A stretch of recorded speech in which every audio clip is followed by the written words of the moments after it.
Yeah, I forgot what I was talking about. It was like physical world stuff. Yeah, the physical world. Yeah, I mean, my opinion is that though what people see as like materialistic things as diamonds and things like that. Mm-hmm. What I try to like understand is like the thing I'm trying to understand is like become just become very, very educated in so many categories. I feel like that's a stepping stone for me for the most part. Like I don't value the things that people made with their hands and all this shit like to a certain extent, you know? Yeah. I think we need to be able to. Oh, you said what? No, you good. Yeah, I think we need to be able to understand, and this goes for myself to the concept of dimension, because I mean, in order to have like a true philosophy, true understandings, to be able to look at the different dimensions and the different ways of looking at things, the different stages of being, in order to understand everything fully.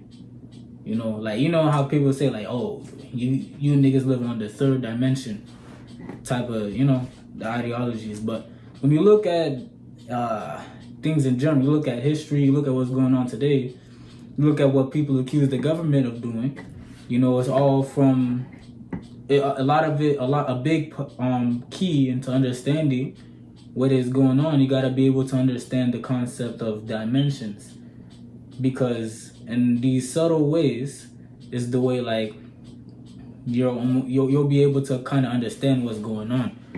You know what I'm saying? So like basically it's just POV. I'll just say it like it's POV, so like it can be explained the best. But yeah, like from a spiritual standpoint, from the physical standpoint, from the metaphysical, the scientific, and to be able to connect them all in a way in which makes sense.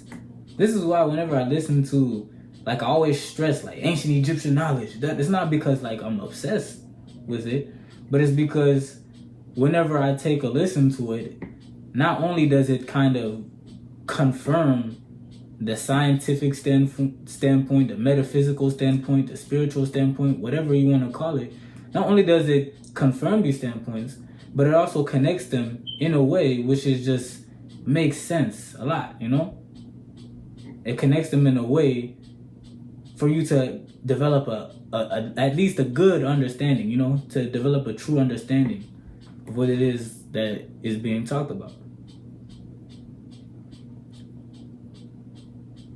Yeah, and what's it called? Another thing is like,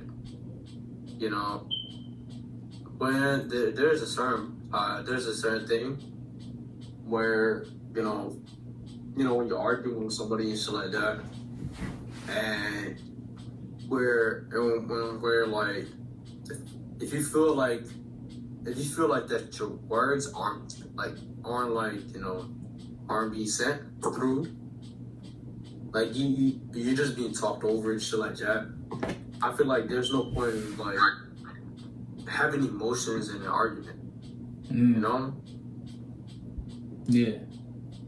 Does that seem like that's why I say like with the nigga you argue with and shit like that, it's pointless, Right.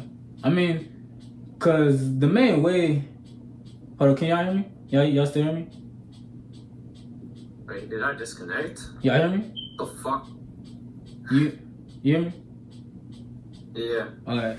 But yeah, the way when I'm arguing with this dude, like, yeah, bro, I see exactly what you mean. I mean, to keep it real, I don't know way too much about the guy, but yeah, as far as my debate goes, like, the way that I try to debate with certain people, right? I try to cut out all the unnecessary stuff.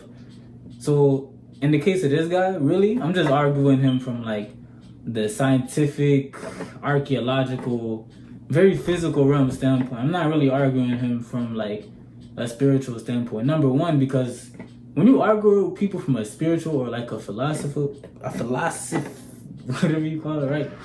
The philosophy standpoint, I'll just say, it really becomes more of like, I don't know. It's almost like it's nothing that really can be confirmed, and it ties in with my point of the nature of God perfectly, because the same way that our mind